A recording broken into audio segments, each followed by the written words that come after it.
cukup panas ya, dengan situasi yang sangat memuakkan dari tingkah laku para bandit-bandit penguasa hari ini yang mengaku sebagai pejabat kan.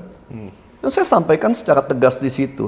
Berpesta poranya mereka di tengah-tengah kesulitan atau penderitaan masyarakat, yaitu hanya sebagai pemicu situasi demo dari tanggal 28 kemarin. Kalau saya sebagai seorang akademisi dan sebagai seorang pengusaha, saya malah kok lebih mendukung adanya darurat militer malah ya. Ketidakadilan pada bangsa kita, ya, ketidakadilan pada rakyat Indonesia hari ini, karena kebobrokan rejim sipil, ya, dirusaknya sistem hukum, dirusaknya sistem tata negara, korupsi merajalela mulai dari yang paling bawah sampai paling atas. Apa lagi yang mau diharapkan?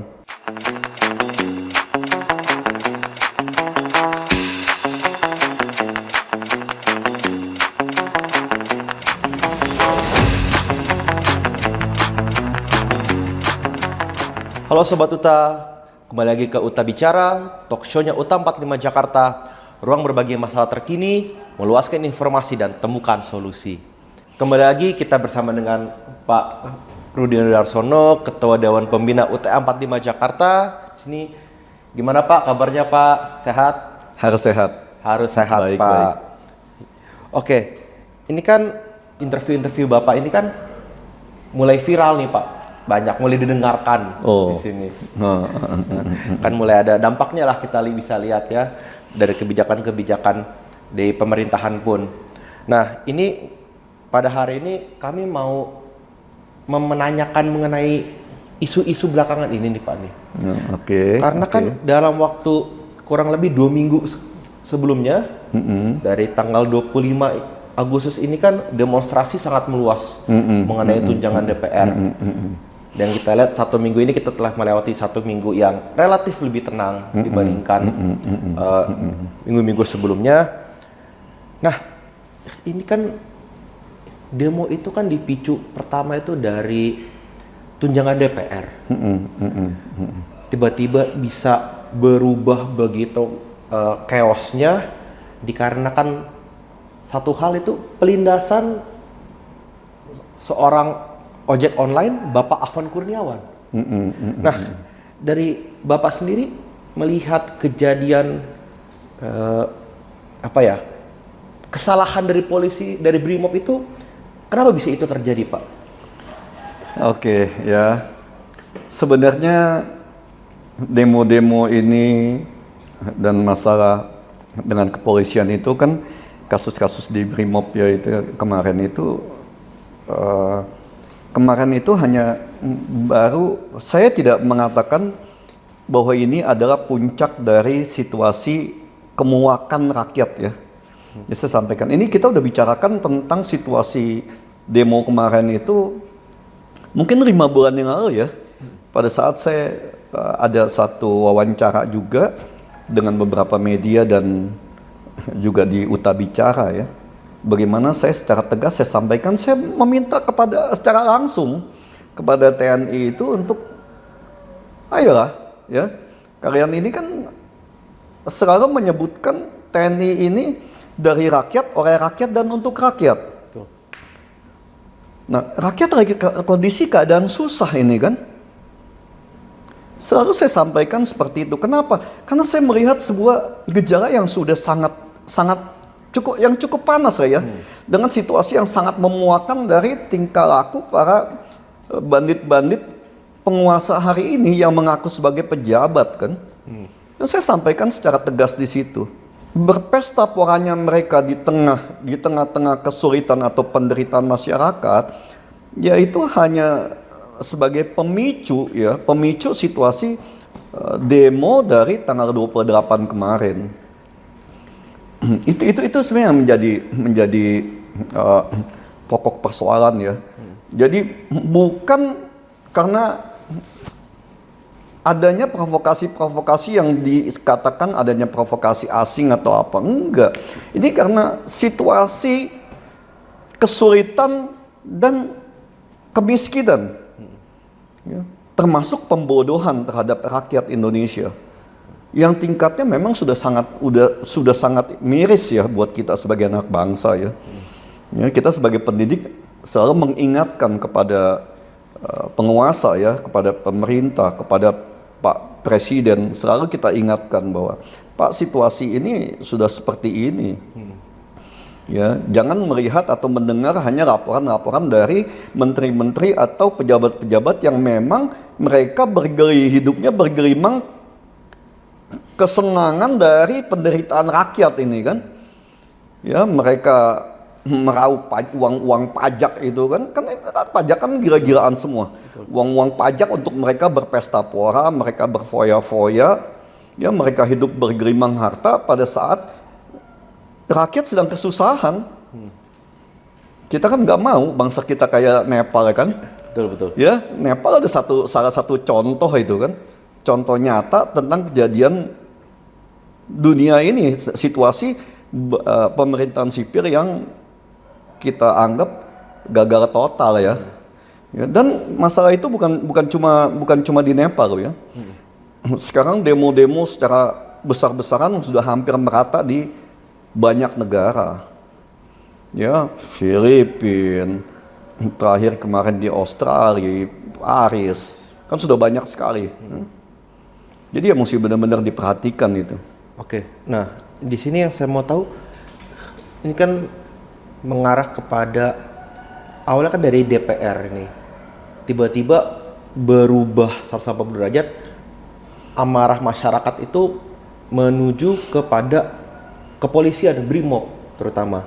Apakah aksi pelindasan itu disengaja untuk merubah persepsi tujuan dari demonstrasi itu menjadi ke polisi, pengalihan isu dari DPR, atau itu merupakan bentuk kepanikan atau bagaimana itu, Pak?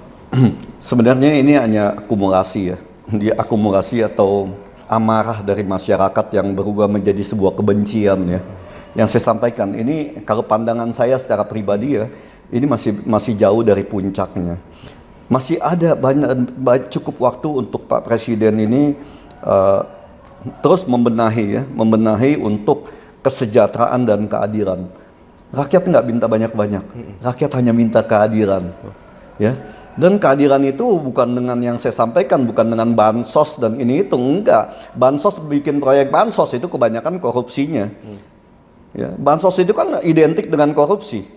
Ya, jadi tujuan baik Presiden untuk memberikan misalnya makanan bergizi ataupun bantuan-bantuan dalam bentuk instan itu benar-benar harus diperhatikan oleh Pak Presiden ya, Pak Prabowo di sini ya.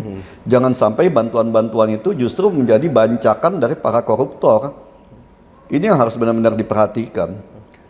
Ya, bagaimana menstimulasi kinerja para pembantunya itu memang mereka berbuat untuk rakyat, dan paling utama itu keadilan, karena rakyat nggak minta bansos. Dengan keadilan kesejahteraan itu akan tercapai, kan itu. Iya betul. Fokus utama kan keadilan dulu. Oke. Kita melihat setelah demo ini kan ada kebijakan dari Pak Prabowo sendiri untuk polisi-polisi yang terluka saat demonstrasi dinaikkan pangkatnya. Nah itu keputusan itu menurut dari gambaran Pak Rudi sendiri gimana itu, Pak? Ya itu jujur saya nggak nyambung ya. Nanti jangan-jangan nanti setiap ada demonstrasi polisi sengaja ngebenturin supaya naik pangkat lagi kan. Saya mudah-mudahan saya salah kan. Ya mudah-mudahan itu nggak benar. Tapi ya kebijakan-kebijakan, hindarinlah kebijakan-kebijakan yang terlalu over seperti itu ya. Supaya jangan sampai menambah luka rakyat yang sudah hidup dalam penderitaan inilah di dalam masa-masa yang katanya rejim sipil ini kan, ya eranya sipil ini. Nah, di sini juga muncul sosok-sosok dari influencer, terutama seperti yang sekarang viral itu kan Ferry Irwandi. Ferry Irwandi. Itu kan yang mencuatkan bahwa hati-hati darurat militer, lalu ada inisiasi dari TNI dan juga sebagainya, yang menggiring opini dari sudut versinya dia dan menggambarkan bahwa rakyat berhasil untuk menghentikan rencana pemerintah atau rencana dari ya dalam otak di balik kekacauan inilah. Menurut dari Pak Rudi sendiri, apakah mungkin terjadi darurat militer itu sendiri deh? Dari demo ini, apakah tujuannya ke sana atau bagaimana? Gini ya, kalau saya pribadi ya, saya sebagai pendidik, seorang pendidik akademisi ya, saya sebagai akademisi dan sebagai pengusaha, seorang pengusaha ya, dengan situasi bangsa Indonesia yang sudah seperti hari ini ya, dengan pemerintahan sipil yang kalau pandangan saya pribadi ini ya memang sudah gagal ya, reformasi kita sudah gagal. Apa yang digagas oleh para pejuang reformasi dulu itu sudah jauh panggang dari apinya. Ya, perjalanannya itu sudah nggak sesuai lagi dengan cita-cita para reformis 98 waktu itu.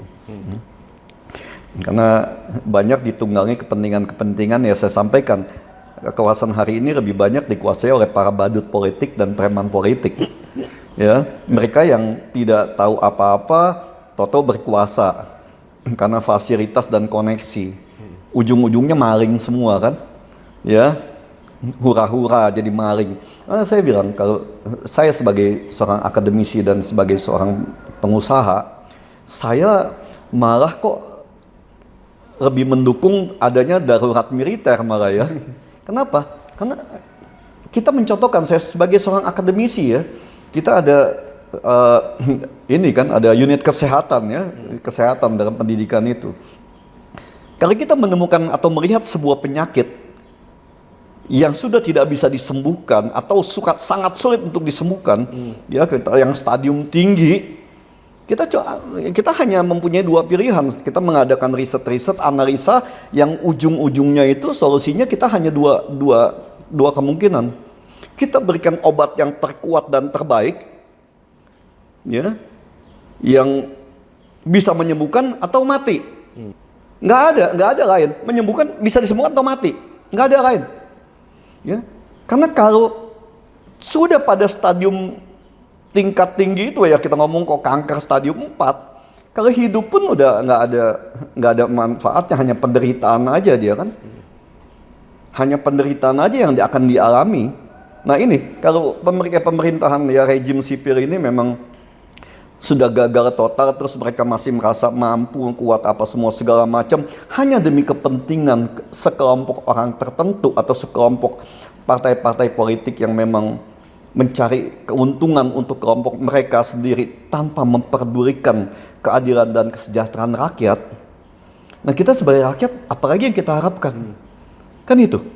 Dan sebagai pengusaha, saya kalau membuka sebuah usaha ya, kalau dalam waktu 6 bulan usaha saya anggap tidak bisa berjalan atau kurang baik perjalanannya, ada dua kemungkinan yang saya ambil. Saya ganti semuanya itu, pengurus dan direksinya, atau saya tutup perusahaan itu. Karena kalau saya pertahanin pun nggak ada guna kan, hanya akan menyusahkan saya pastinya. Tapi negara kan nggak mungkin ditutup ya Pak? Negara kan nggak mungkin ditutup. Berarti harus ada sistem yang lebih baik, atau yang kita harus berani mencoba. Daripada kita dibunuh atau mati pelan-pelan kan. Harus berani mencoba. Ya. Jadi jangan kita terlalu takut dengan sesuatu yang belum terjadi kan. Darurat militer ke depan seperti apa. Kalau tadi bicara tentang Ferry Irwandi ya. Ferry Irwandi ya. Iya, waktu reformasi zaman Pak Harto dulu kan Ferry mungkin masih balita atau baru umur 6 atau 7 tahun mungkin kan, zaman Pak Harto mungkin juga belum nggak ngerasakan bagaimana situasi zaman Pak Harto dulu kan. Bagaimana kalau saya merasakan mulai dari kehidupan zaman Bung Karno kan, ya kita sudah menjalani itu zaman Pak Harto, terus kita terus berkembang semua sampai dengan hari ini reformasi ya, kita ikutin semua dari presiden pertama itu kan, kita sangat tahu semuanya. Kenapa sih? Apa sih yang ditakutin dari darurat militer itu? Ya. Mungkin kita butuh lebih banyak penjelasan. Ini kan masyarakat kan awam, tiba-tiba kita sendiri baru pernah dengar ada namanya darurat militer. Mungkin Pak Rudi bisa bantu menjelaskan darurat militer itu sebenarnya apa sih? Begini, ya ini kan hanya untuk, kita bukan bilang mereka itu ingin mengambil alih atau apa, enggak ya. Pasti kan kita juga sebagai masyarakat ya ingin adanya perbaikan. Ya, saya sangat yakin. Jadi kalau dibilang keterlibatan TNI pada saat demo-demo kemarin atau darurat militer yang digagalkan, itu jadi nggak masuk pikiran saya ya. Karena kita lihat ya, dan kita banyak mahasiswa kita ribuan kan. Ya memang itu pasti ada perdebatan lah dalam pernyataan saya ini, saya akuin itu ya. Karena pasti juga banyak donasi-donasi yang untuk menjatuhkan TNI di sini kan.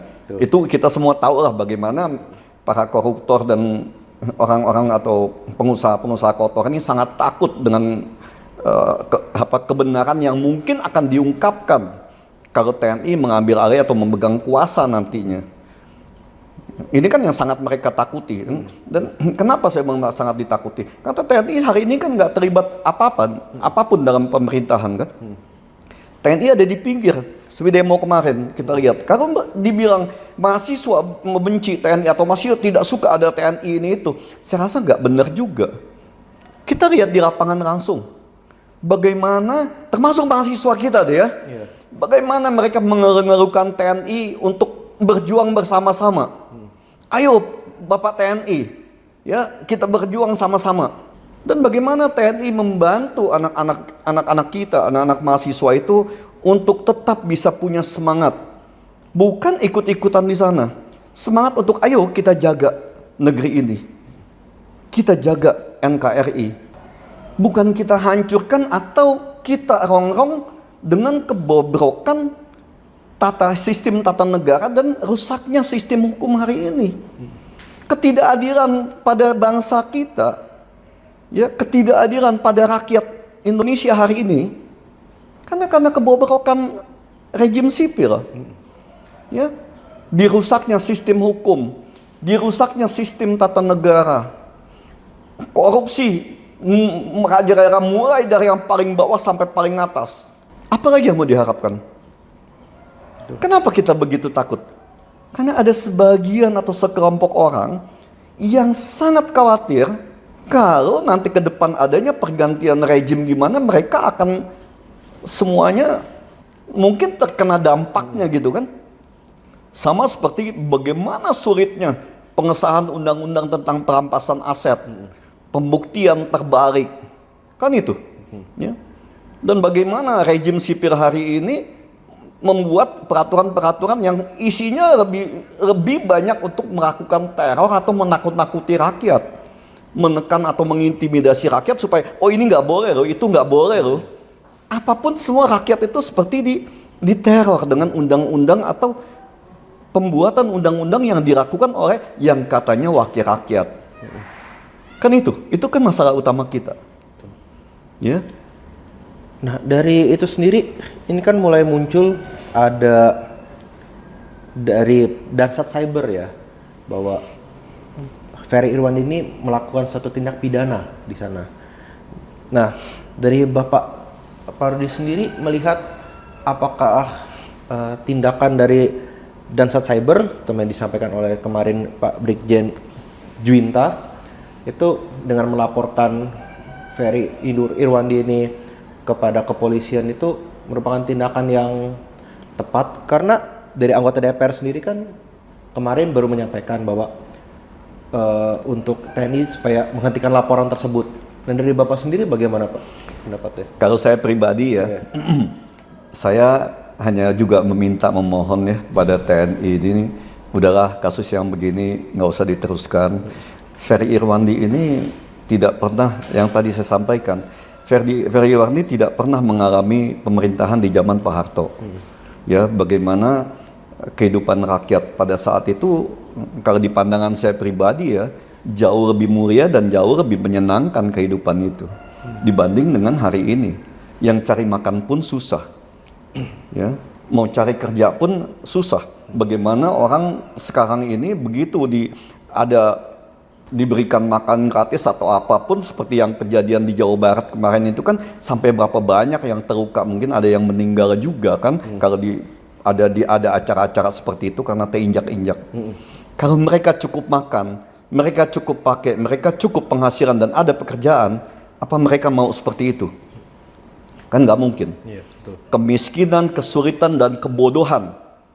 Kalau di pandangan saya pembodohan yang dilakukan oleh rejim sipil hari ini sudah terlalu jahat ya. Ya, dan kita sebagai seorang akademisi, sebagai pendidik juga cukup muak dengan situasi hari ini kan. Nah, ini kan juga ada pencabutan dari beberapa menteri, terutama sekarang ini kan posisi ada kekosongan di Menko Polkam. Nah, dari Pak Rudi sendiri, apakah kekosongan dari Menko Polkam ini imbas dari demonstrasi yang terjadi, kegagalan untuk menjaga situasi agar kondusif atau bagaimana, Pak? Kalau reshuffle kabinet itu itu hak prerogatifnya presiden. Kalau penggantian menteri-menteri ya dari mungkin 6-7 bulan yang lalu pada saat saya ada wawancara dan juga ada podcast dengan Rudi Kamri ya waktu channel, saya sampaikan ya bahwa kabinet ini harus diisi oleh orang-orang yang profesional dan orang-orang yang bisa mengabdi, bukan para pedagang, bukan orang pekerja cari uang di sana. Karena bangsa kita hari ini butuh orang-orang yang tulus dan mau mengabdi, bukan preman politik ya yang katanya berkeringat hanya karena modal keringat terus dijadikan pemimpin, ujung-ujungnya rakyat lagi yang sengsara. Atau bukan pencari kerja, atau ya badut-badut politik yang hanya kebetulan aja dia naik panggung dan punya kuasa pada hari ini. Jadi kepentingan masyarakat tentang keadilan dan kesejahteraan itu harus menjadi yang utama untuk Bapak Presiden, saya rasa ya. Itu pendapat saya. Kalau penggantian silakanlah, itu hak prerogatifnya presiden ya. Kita rakyat kan hanya bisa nonton, nggak bisa apa-apa di situ kan. Betul. Nah, mungkin terakhir saya mau mendapatkan pandangan dari Pak Rudi sendiri. Mungkin untuk sosok, kan kalau tugas Menko Polkam itu kan untuk menjaga supaya situasi ini kondusif, menjaga negara ini. Dari institusi mana sih yang kira-kira cocok untuk sebagai, maksud saya tuh, ini kan kita lihat udah berapa banyak ini kan dari sisi institusi kepolisian, kita melihat Menko Polkam. Ada nggak sih opsi-opsi lain, institusi lain yang memang memiliki wewenang dalam bidang keamanan dan juga pertahanan di sana untuk menjaga negara ini?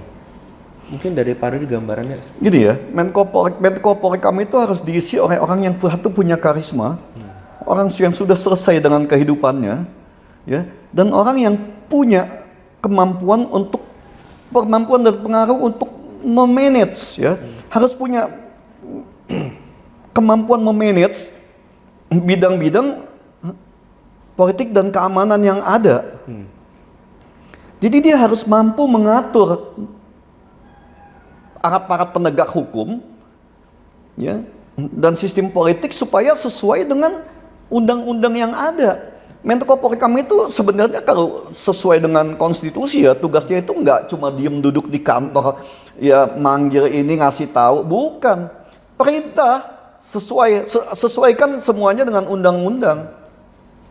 Kalau tidak sesuai dengan undang-undang, berikan teguran. Kalau nggak bisa, sampaikan kepada presiden.